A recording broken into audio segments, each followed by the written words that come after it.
सह वीर्यं करवावहै तेजस्विनावधीतमस्तु मा विद्विषावहै। ॐ शान्ति शान्ति शान्तिः। ॐ पूर्णमदः पूर्णमिदं पूर्णात् पूर्णमुदच्यते पूर्णस्य पूर्णमादाय पूर्णमेवावशिष्यते। ॐ शान्ति शान्ति शान्तिः।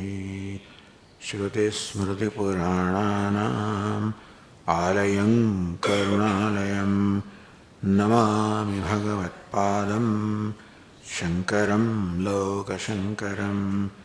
शङ्करं शङ्कराचार्यं केशवं बादरायणं सूत्रभाष्यकृतौ वन्दे भगवन्तौ पुनः पुनः।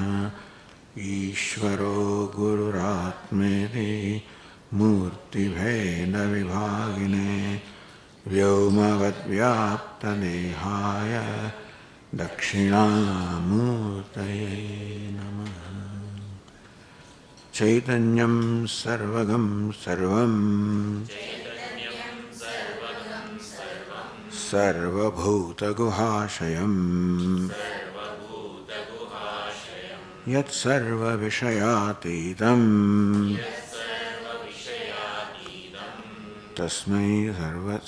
तस्मै सर्वविदे नमः।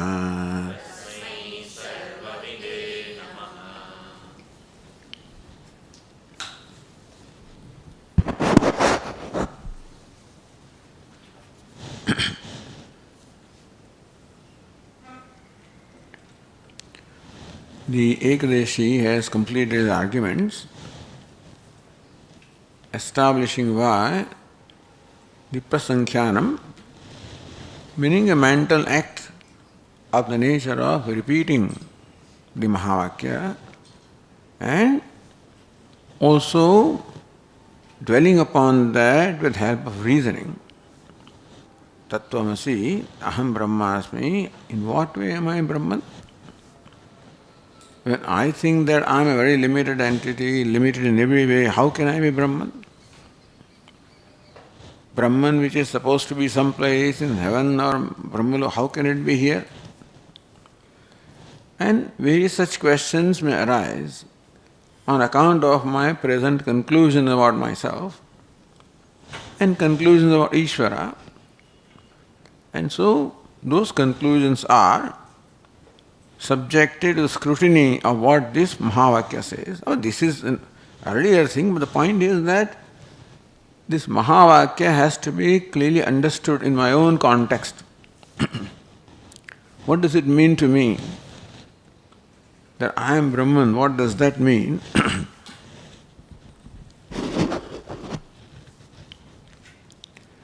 Although this is already done, but still, they say that it is not just repeating the Vakya, but along with that also the reasoning also, so repeating the Vakya with reasoning if needed. And that is what brings about the aparoksha jnanam or immediate knowledge. So this is the view of one school of Vedanta. Meaning that some karma is required. Point is, this prasankhyanam, even though it is repeating in the mind, mental repetition, still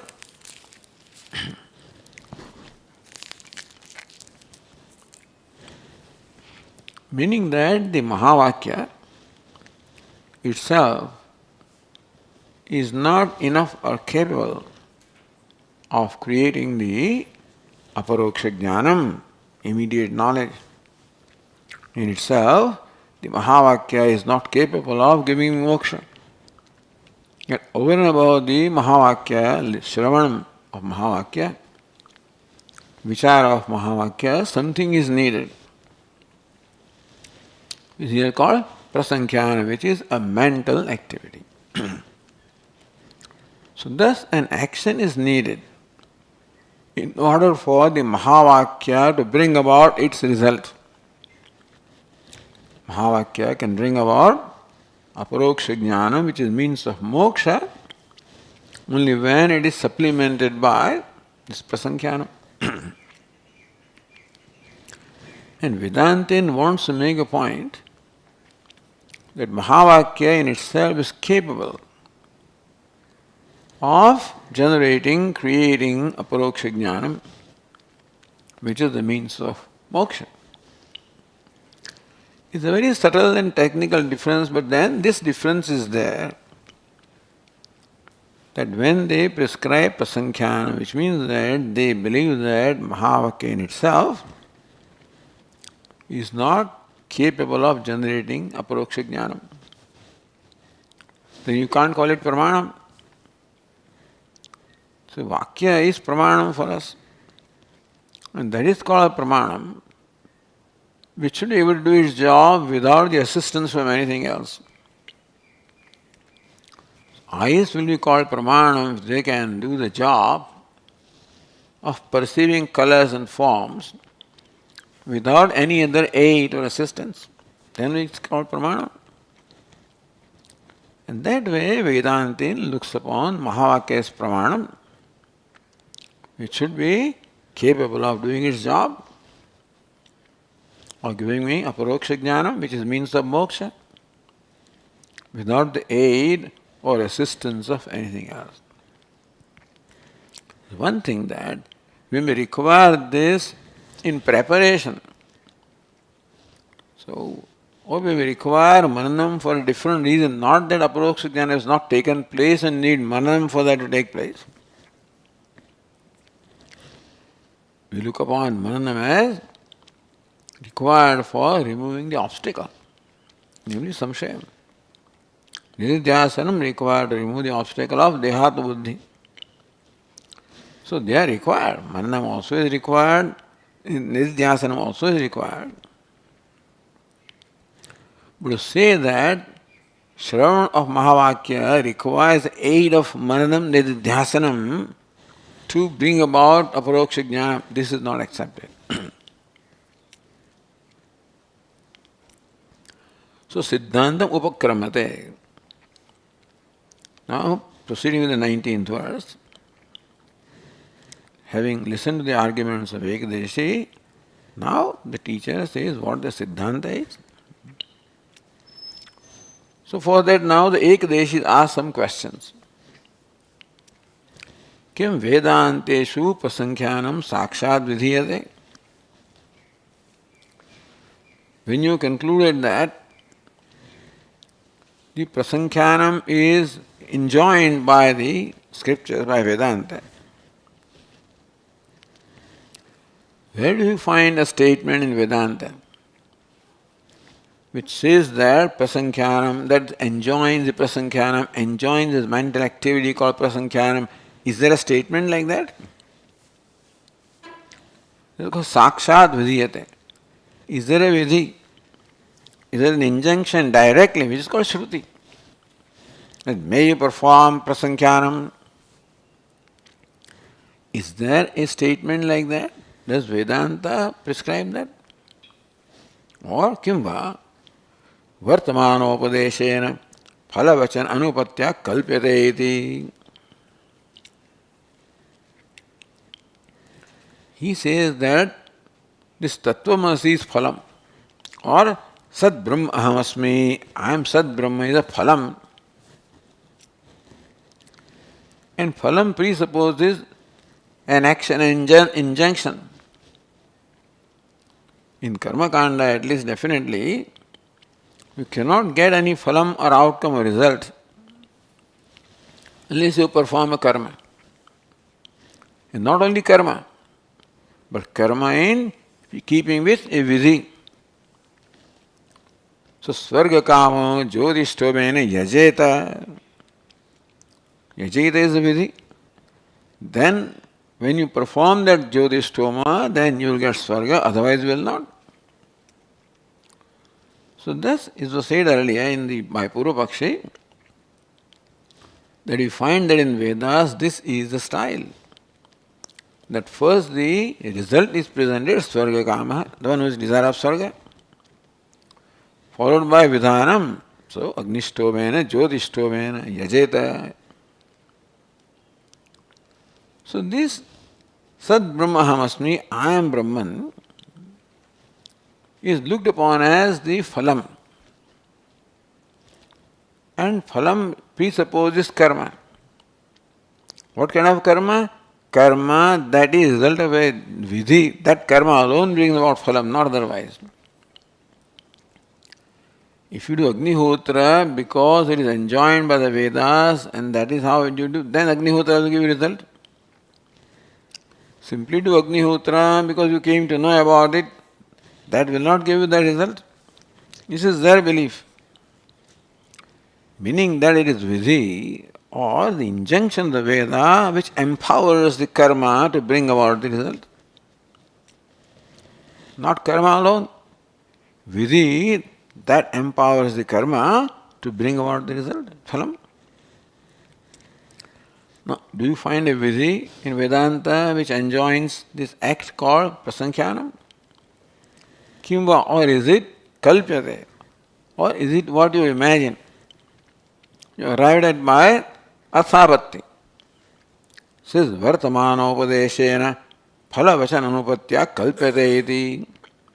Vartamanopadeshena Sad Brahmasi, you are Brahman.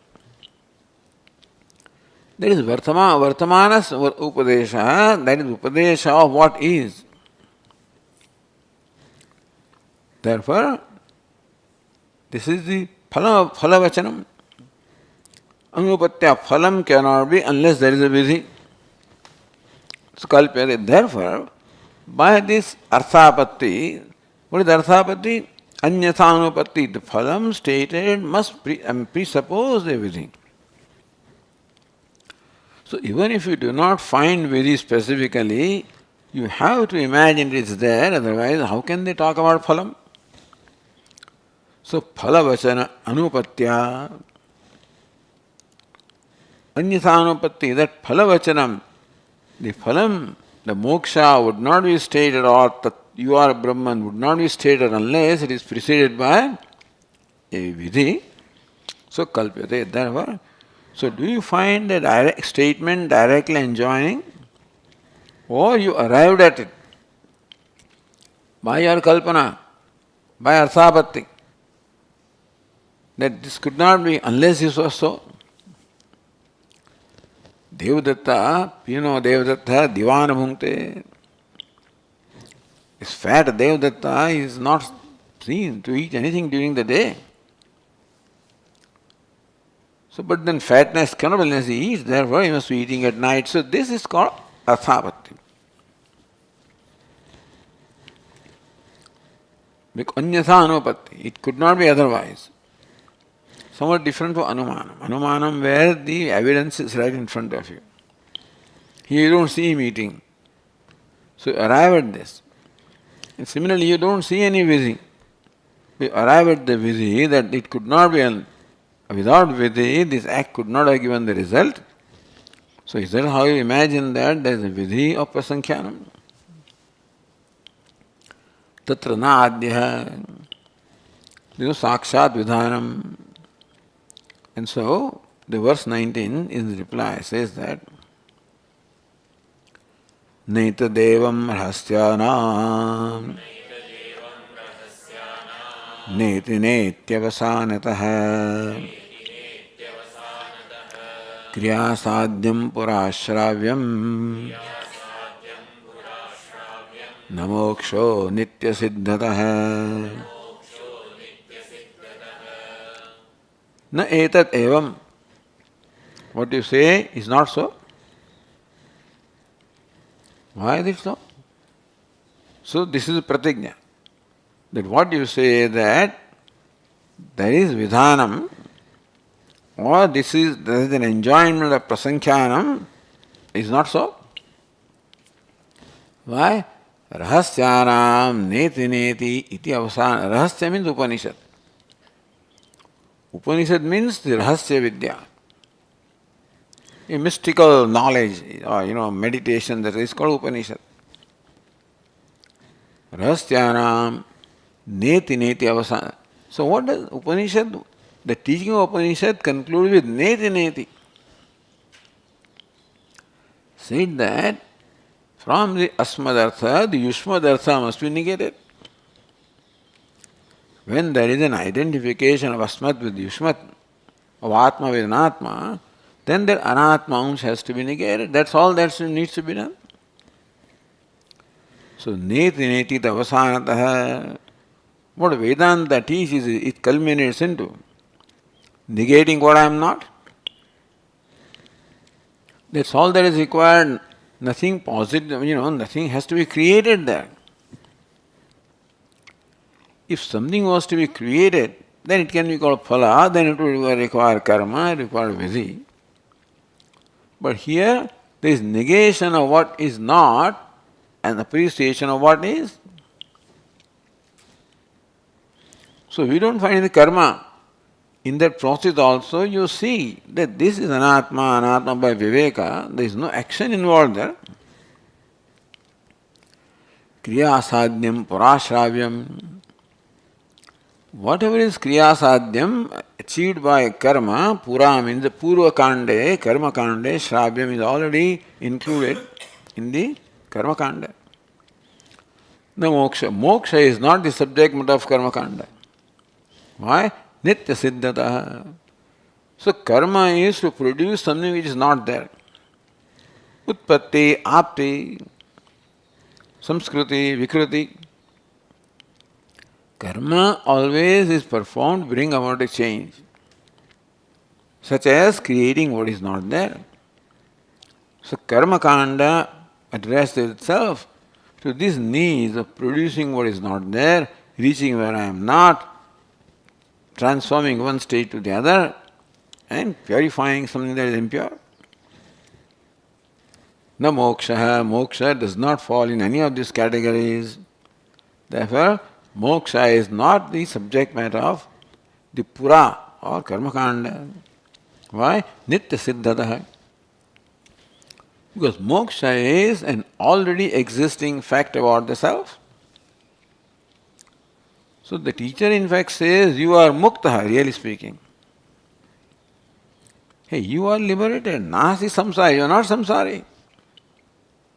Nitya mukta, you are nitya mukta, ever liberated. In that Upadesha, the teacher is asking us to see a fact about ourselves,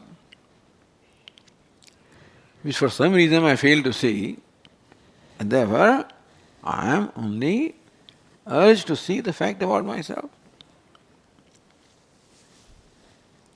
So in this process, no karma is involved, seeing is involved.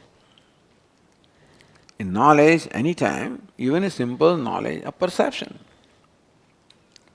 or when you are listening to these words, when the words strike your ears and the listening takes place, no karma is involved.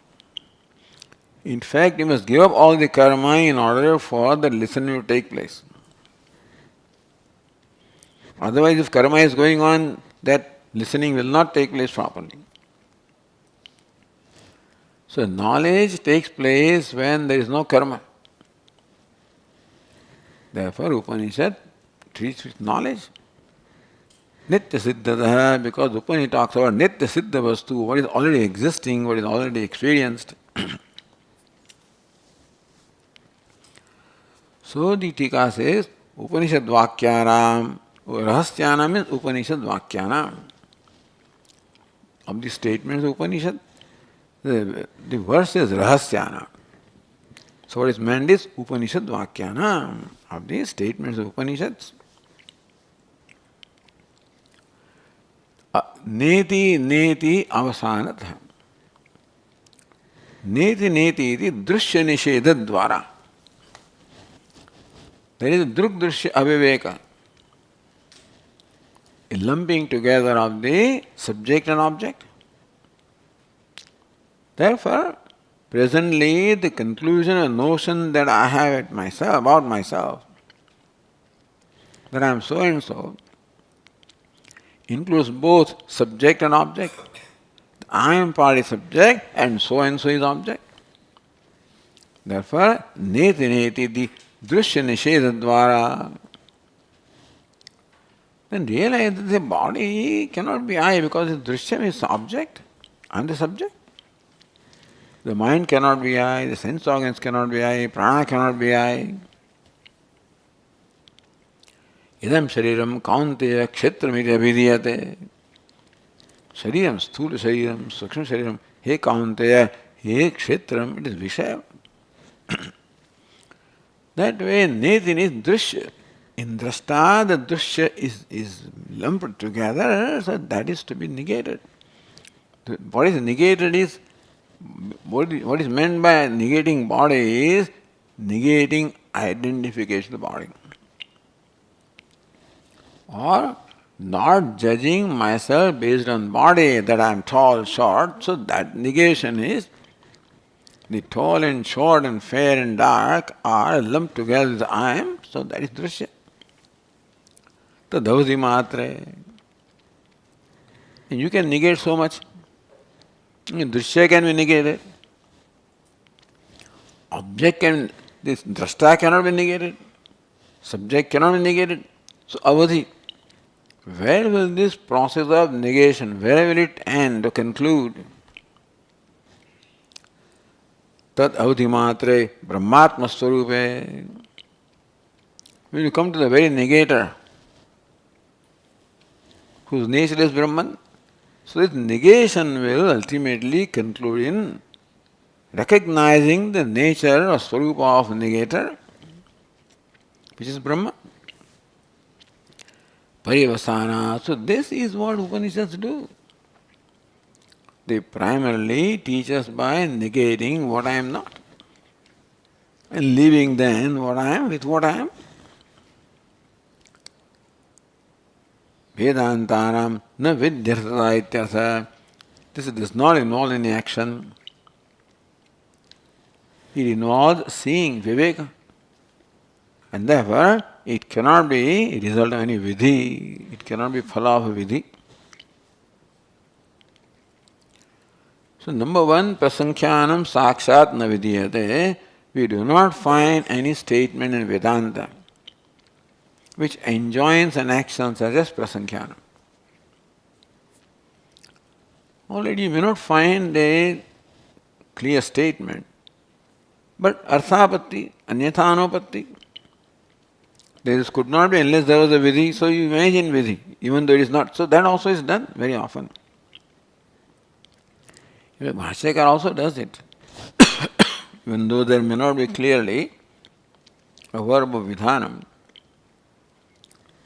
So he argues greatly in Brihadaranyaka Upanishad. Bhikshacharyam charanti putreshanayaha vitteshanayaha lokeshanayasya vyuthaya atha bhikshacharyam charanti.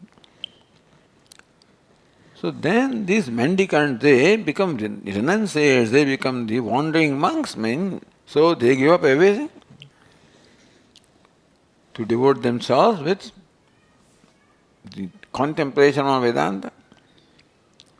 So their statement, Bhikshacharyam charanti, which is statement of Vartaman Kala fact. It says, Bhikshacharyam chareyuhu, you must understand that vidhi.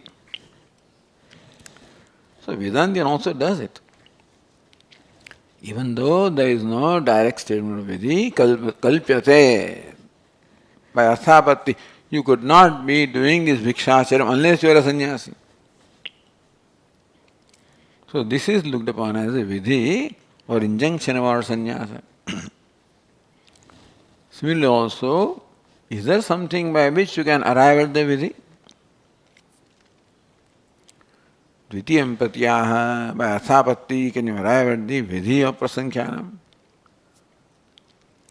To that the second line says, kriyasadhyam purashravyam. Yat kriyasadhyam phalam. The phalam, the outcome, which is kriyasadhyam, which is accomplished by kriya or karma. Tat pura purvakande shravyam. All the actions are dealt with in the purvakanda and karmakanda. In Upanishad also you find Upasana should be included as in Purvakanda only. Upanishad simply deals with the teaching of Mahavakya, Atmanatma Viveka. Atra Shriyamana Moksha, then Shravyam na Upanishatsu. Whatever is the outcome of karma is something which is propounded by the Purvakanda, Karmakanda. In Upanishad we do not find any vidhi anywhere. Why is it so? Na moksha. So moksha is not in Purvakanda. Why is it not there? Nitya siddhataha, because moksha is already an accomplished fact. Asadhyatvat. So karma is sadhanam, karma phala is sadhyam. Even the karma kanda deals with the sadhya sadhana setup. But here Upanishad deals with nitya sadhyam. So no sadhanam is required, no karma is required, no injunction is required. To clarify, this is the purpose of this whole, reasoning, etc., or raising this issue of prasankhyanam, to clarify what is the role Upanishad, what Upanishads do, what you should do. That for a seeker of moksha, no karma is required. That mind orientation also is required, that nothing is to be done. Something is to be seen.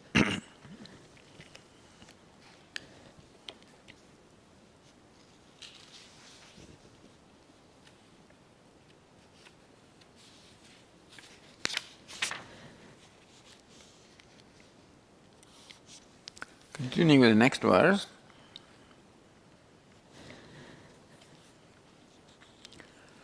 The Tikakara says, Tattvamasyadi Vakyam Aparoksha Advidiya Brahmatma Jnana Dvara Tadajnanam Tadadhyastam Cha Dukhitvadi Samsaram Nivartayati Vibhaktum. So this Upadesha of Tattvamasi, Tattvamasyadi Vakyam, this Vakya suggests Tattvamasi, which reveals the fact about the listener. Aparoksha Advitiya Brahmatma Jnana Dvara. This Mahavakya which reveals a fact about the listener, if he is prepared and enables him to see his own nature, meaning Mahavakya is quite capable of making the listener see the meaning of the Vakya. Every Vakya is capable of making the listener see the meaning. That's Vakya has capacity. That's called Shakti. Provided the mind of the listener has the right samskaras, then Vakya does that. It's called Shabda Shakti. Shabda has the Shakti or power to reveal its meaning in your mind if your mind has right preparation. Here the preparation is sadhana, chatur, sampatti, etc. Therefore, Tattvamasyadi Mahavakyam, the Mahavakya such as Tattvamasi. Aparoksha Advitiya Brahmatma Jnana Dvara. By creating the Jnanam, the knowledge of Brahma, as Atma is Brahman, Brahman is Atma, an immediate knowledge of the Brahmatvam of Atma. Tadajnanam. So this statement creates a knowledge of the true nature of myself and dispels the ignorance about myself. Tadadhyastam cha. Ignorance causes adhyasa. Ignorance is avarana and vikshepa. So not knowing my true nature and taking myself to be contrary to what I am, that's adhyasa. Dukhitvadi samsaram. So the samsara is relevant. Dukhitvadi, that I am dukhi. Dukhitvam, the state of being dukhi. That I am dukhi, that is samsara. There is no samsara out there. Vedanta says that only samsara is my conclusion that I am a dukhi. So dukhitvadi samsaram. This statement, by creating immediate knowledge about myself, removes ignorance and the consequence of ignorance of taking myself to what I am not, identifying with anatma, looking at myself as a limited entity, and therefore dukkhi. So dukkhitvam, or the sorrow is the result of finding myself a limited entity. When I see myself as a limited entity, what is meant by limited is that I am not adequate as I am. In my own perception, I am not adequate. Now, inadequacy can be because of a lot of comparisons and whatever a human being does, and finds himself or herself as inadequate, lacking, wanting. Because the upadhi is inadequate, lacking, wanting, therefore taking upadhi to myself is going to create this conclusion that I am a lacking, wanting, limited being. It is that perception of myself that I am lacking is what creates dukkha. There is no reason for me to be sad other than finding myself to be an inadequate being. I am not adequate in my own perception. Even though the whole world may call me adequate, that's not enough. I should see myself as adequate. As long as I don't, I'm inadequate, there is solace. I don't accept myself. I'm not satisfied with myself. I do not accept myself. I am dissatisfied with my own self. And that dissatisfaction can grow to disliking myself, rejecting myself, condemning myself. So all that leads to all kinds of mental problems, All sadness or shoka is a result of self-dissatisfaction that can build up to a point where I hate myself, then I am depressed. So all mental problems, including leading up to depression, all of them arise on account of this perception I have of myself. And that is dukkhitva, the samsara. And that internal dukkha then can result into my behavior, and all kinds of other outside conflicts are all problems of the conflicts within myself. If I don't settle account with myself, then I have a problem with the world also. So dukkhitva, the samsaram nivartayati. This knowledge, by giving me the vision of the true nature of myself, and by helping to eliminate all the wrong conclusions called adhyasa, notions, dukkhitwadi samsaram nivartayati. Dukkhitwadi, looking at, finding myself dukkhi. Dukkham asti asti iti dukkhi. The one who possesses dukkha is called dukkhi. Why is it dukkha? Because of inadequacy, lack or want. In the wake of my seeing what I am, that lack or want goes away. And so this knowledge, by removing the false knowledge or notions, also removes samsara. If samsara was more than ignorance, knowledge cannot remove that. Vedantin says that samsara means shoka and moha are simply products of ajnanam, and therefore knowledge is capable of removing, and only knowledge can remove them ultimately. Vibhaktum ajnana adhyastam dukkhaditi atra drishtantamaha. The dukkhadi is ajnana adhyastam. Dukkha, etc., sorrow, etc., is nothing. Adhyastam is a result of adhyasa, superimposition, born of ajnanam. So, avaranam, vikshepa is the result of avaranam, ajnanam. Iti yata drishtantama. How samsara, dukkhitwadi samsara, is a notion. That is what first is explained. So, next verse is Putra dukkham yatha dhyastam Pitra dukkhe sva atmani ahankarta tatha nitya dukkhe sva atmani.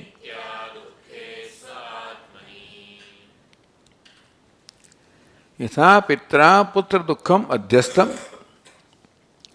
Just as father feels sad because of the unhappiness, some problem with the son. Very common thing. Son is the dearest to the father, and therefore something happens to the son, it affects the father. So, adukkhe sve atmani pitra adhyastam, or one's own atma or the self, which is adukkhe.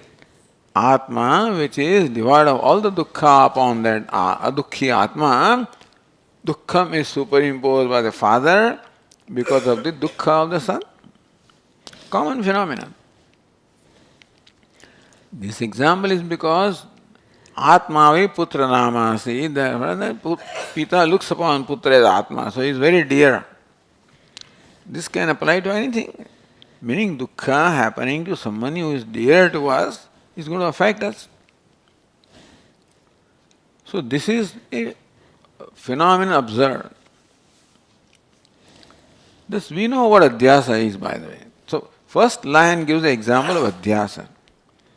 How what belongs there is thought to belong to me or taken to belong to me. What happens in the movie, I superimpose on myself, I have those feelings. So those movies were not there, but then adhyasa, so this is an example of adhyasa. So says adukkhe jvara dukkharahete ityartha. The son is suffering from fever, jvara, etc. Father has no fever, and still he feels the same pain or dukkha that the son is experiencing. So this is drishtanta, is known to everybody. Dashtantikamaha, this drishtanta is given to illustrate. This illustration is for what is illustrated? Dashtante. Second line says, ahankarta tathadhyasta nitya dukkhe swa atmani.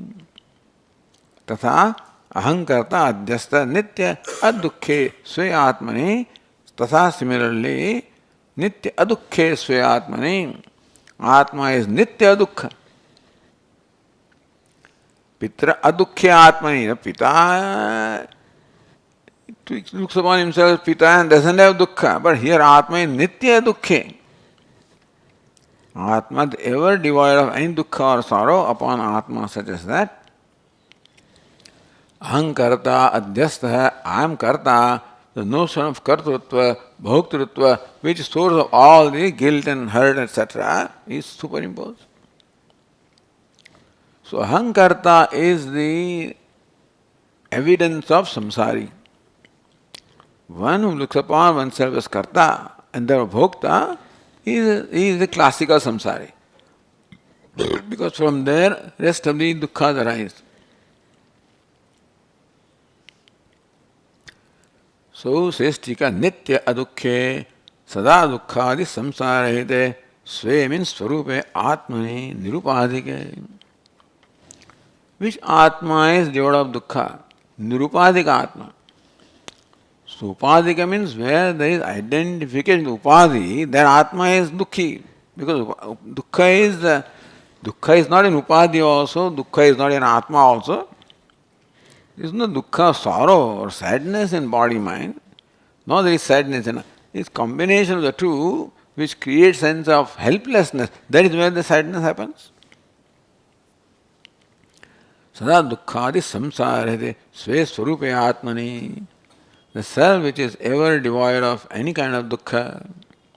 Upon that nirupadhike. My true nature is nirupadhika. The upadhi, body, mind, sense is a costume. And I am the one who wears that costume, therefore I have no relation with the costume. And still just as an actor may superimpose in the dharma, the limitation of costume upon himself, and extremely wealthy actor may think I am a beggar. So also the limitless, ever adukhi Atma thinks I am dukhi.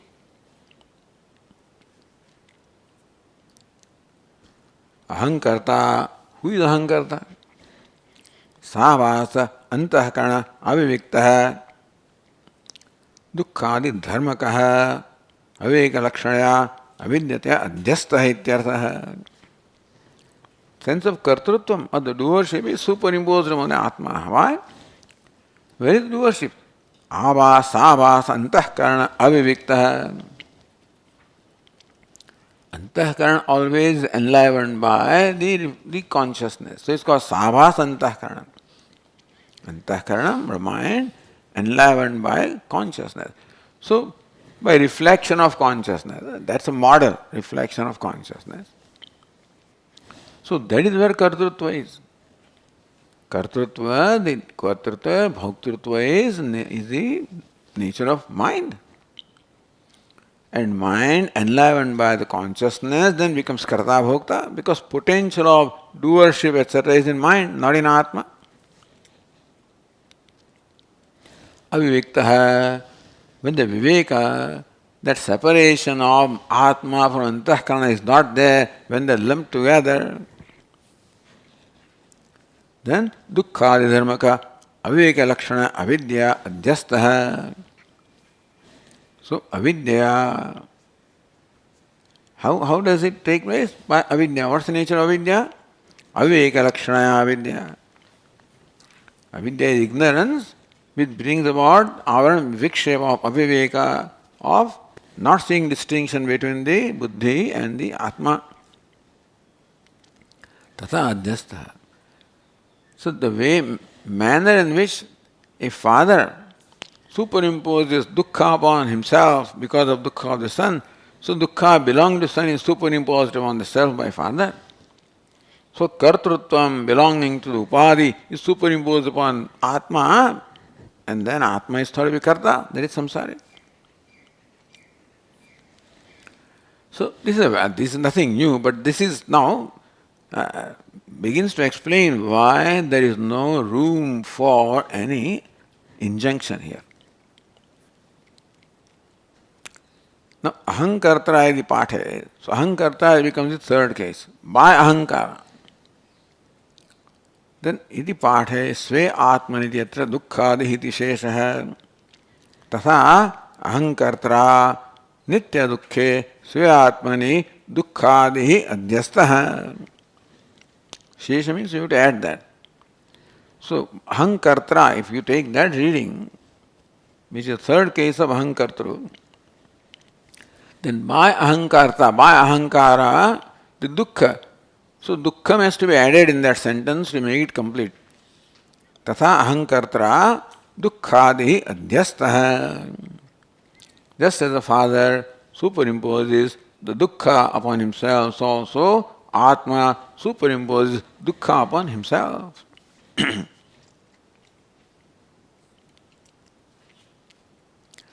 Atmana brahmasvabhava ajnanena adhyastya samsara. Slowly the teacher is developing, starts with fundamental and then slowly develops.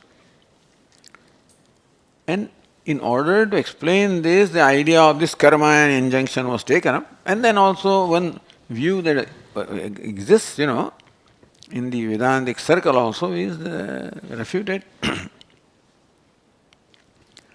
Atmana brahmasvabhava ajnanena adhyasta samsara. So what was said in the previous verse is repeated here, that brahmasvabhava, that Atma is Brahma. Because ignorance of the fact that I am Brahman, therefore adhyasa takes place, what belongs to an upadhi is superimposed on Atma. Tatsva jnanamatra nivartate. So this is an important thing that Vedanta tells us. Adhyas dukkhitvam is purely a product of ignorance. And therefore it can be dispelled by knowledge. If something else was involved there other than ignorance, then you need to remove that. So you need to remove the cause of samsara. So first of all, the Vedantic, the teacher explains that Samsara is purely a product of ignorance. Samsara is of nature of adhyasa, which is vikshepa, the avaranam, ignorance. Therefore, knowledge can dispel. Tat svabhava jnanamatrat nivartate. Aham dukkhi iti samsaraha. Svabhava, by jnanamatra, by the mere knowledge of the true nature of myself, that notion goes away. Samsara is notional. There is no reality in samsara. What is meant by samsara as mithya is this notion, dukkhi, etc., is purely a notion, has no reality in that. Notion born of ignorance, therefore, knowledge can dispel it. How shastrothat jnanat nivartate, the knowledge born of shastra. What is a shastra? Neti neti shastra, which enables me to de-identify with what I am not. Tattvamasi helps me to see what I am. Neti neti enables me to de-identify with body, etc., and see the fact, Tattvamasi is the fact that I am Brahman. By the Shastra, meaning by the statement of Shastra, the samsara, which was a product of ignorance, nivartate, is dispelled, is removed, eliminated. Then what? Tada atmanah sarvakriya adhikar nivrutte. Now what happens is, I have no identity. Because identity, I am so and so, is the result of identifying with my body, mind, sense complex. Now when I am not, there is no identity, there is no individuality at all. There is no notion that I am so and so. When it is not there, then I become free from all responsibility of karma because I have no identity. So when we are told to do something, who is told? The one who thinks himself is so and so, who is being told. So as long as I have identity, I am a Brahmana, so long I should respond to the statement Brahmano yajeta. So whenever Vedas or the Shastras or anybody enjoins action, do this, is told to a specific person. That Brahmana should do that, Kshatriya should do that, father should do that, king should do that. In this, commands will be responded to by the one who thinks I am a Brahmana, I am a Kshatriya, I am a king, I am a father, whatever.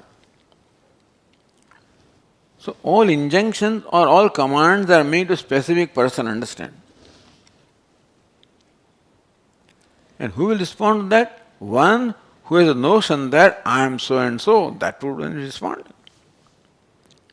When all sense of identity goes away, then I become free from the notion with which I would have responded to the injunction of Veda.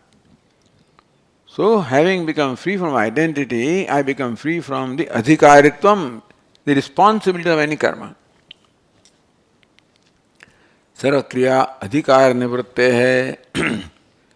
By seeing myself as Brahman, having no visheshata, seeing myself as nirvishesha, then no sense of identity, individuality. Therefore, I become free from adhikara, fitness. This person is not fit to perform anything. But now what happens is, it goes and comes. Some sushuptayava puna adhyasa bija bhavat. Somebody would say that hey, this happens in sushupti also.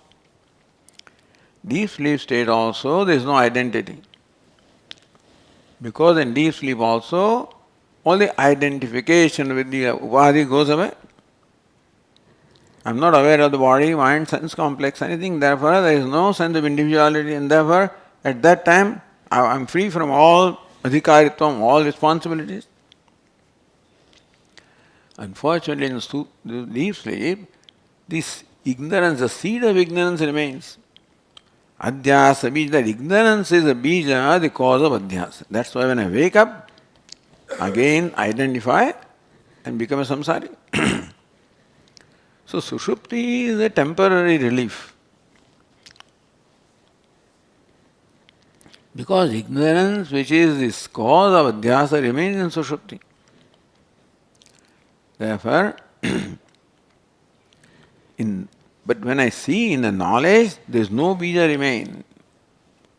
In sushupti is by default.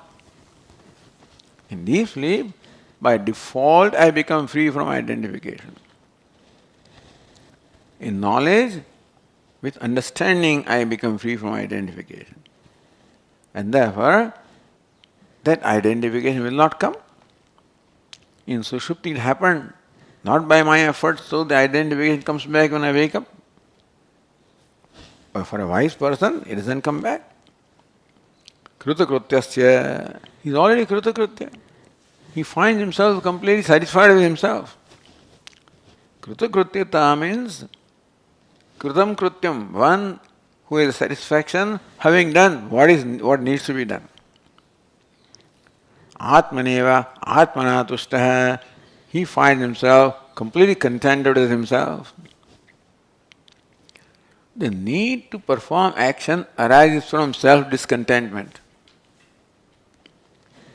Self-discontentment causes the need to do something so that I become contented. My basic need is contentment. Whenever I find myself discontent, I become restless. I must do something to become free from that discontentment. So all actions emerge from me because of the discontentment from myself. But that was because of looking upon upadhi as myself. So cause of discontentment goes away in the wake of seeing what my true nature is. So now there is no urge or compulsion to do something. I may do anything that I want, but no compulsion to do. So freedom not from action, freedom from compulsion to act. So you can, who feels compelled to act, he will respond to the vidhi. So prasankhyanam also is a vidhi, which I will respond to if I found in need of that. But since I become free from need, prasankhyanam vidhi, prasankhyanam vidhi avasara, this is no occasion for the vidhi telling him to do something. That fellow has become free from all karma adhikara, free from all the needs of karma. So even if you say do this, he won't respond to it. Therefore, any vidhi can be there for the one who sees a need. This person is free from need, therefore prasankhana vidhi cannot be. So the next verse says, Sodhyaso neti neti ti praptavat pratishidhyate bhuyodhyasa vidih kaschita kutaschinno papadyate. Sadhyasa, dukkhitvad adhyasa. The earlier verse said how adukkhe atmai, svayatmai, atma, that is the word of dukkha, how dukkhitvam is superimposed. So adhyasa neti neti nishidyate. I think I am dukkhi because I am father, I am son, I am mother, I am so and so, that is cause of dukkha. And by the prakriya of neti neti, that is eliminated, I become free from all complexes. Neti praptavat pratishidhyate. The adhyasa is negated as though it is there. Atma is told, you are not father, you are not son, as though he is father and son. No. Praptavat, as though it is there, in reality there is no adhyasa. Atma, you cannot superimpose anything upon Atma. But this is a thought that I am so and so. Praptavat will be taken up further as though it is there. Praptavat. Meaning that what the Upanishad negates is not what is there, which is thought to be there. When he says, hey, you are not father, not that I am father and I am told I am not father. I think I am father. You follow? The important thing is the negation of the notion, not of reality. When he says, asthulam ananu, you are not gross, you are not subtle, it is because I think I am gross, I am subtle, not that I am gross and I am told you are not gross. Do you follow? That actor, hey, you are not a beggar. Now, if he is real beggar and he is told you are not a beggar, then it's a different thing. But praptavat, as though he is beggar, because he thinks he is beggar, even though he is not. And so he says, somebody says, you are not the beggar. Prapta, as though the beggar is there, he is told you are not beggar. Not that the real beggar is said you are not beggar. That would be a different matter. But here, there is no real beggar. But when he thinks I am beggar, he is told you are not beggar. Then only it will work. A real beggar, you are not beggar, it won't work anyway. You create a new notion. But here, there is as though beggar, therefore is told you are not beggar. Praptavat, as though obtained, as though acquired. Praptavat pratishidyate. Negation can be only for that which is not there otherwise. Upanishad does not negate samsara which is existing. What is samsari? Who has a notion I am samsari, he is told you are not samsari. Bhuya. Now, having removed this adhyasa, then you say you do this work, do prasankhyanam. Then you do further, because for doing something adhyasa of kartritva must be there. So adhyasa being removed once, how can I again do adhyasa to respond to that injunction? Bhuya adhyasa vidhi kaschit, for anybody, kutaschit, under no circumstances, upapadyate. The whole teaching is for removing adhyasa. When you say now we perform this action, that requires adhyasa of kartrutvam. How can adhyasa come back once it is eliminated? Because adhyasa is of ignorance. When ignorance goes, it does not stage a comeback. Darkness cannot come in presence of light. So now this person has lost all adhikaritvam of karma, and then if you tell him he has to do adhyasa again, which is na upapadyate, is not tenable. So these are the arguments of explaining to him how there is no scope for any injunction such as prasankhyanam. In that process also explains the whole process, of dukkhitvam, etc., and the nature of upadesha, and also the nature of knowledge. So in the guise of replying to the Purvapakshi or Ekadeshi, the whole process unfolded here.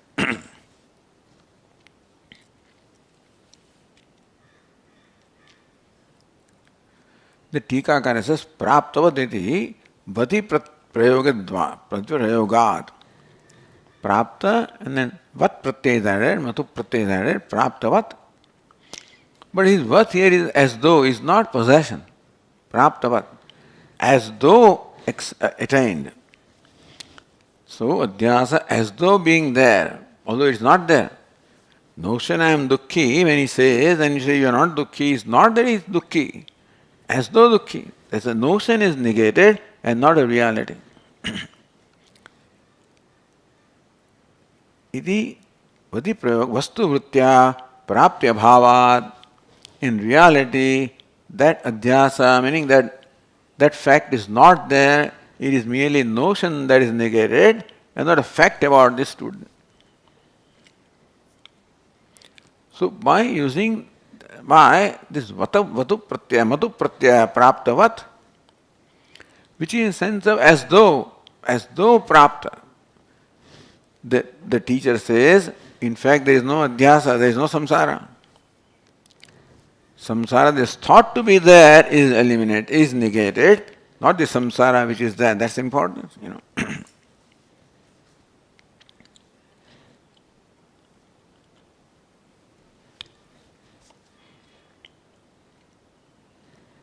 Okay, we'll continue. Om Purnamadah Purnamidam Purnat Purnamudachyate Purnasya Purnamadaya Purnamevavashishyate. Om Shanti Shanti Shanti. Shankaram Shankaracharyam Keshavam Badarayanam Sutrabhashyakritau Vande Bhagavantau Punah Punah. Ishvaro Gururatmedi Murti Bheda Vibhagine Vyomavadvyapta Dehaya Dakshinamurtaye Namaha. Om Shanti Shanti Shanti. Hari Om. Shri Gurubhyo Namaha. Hari Om.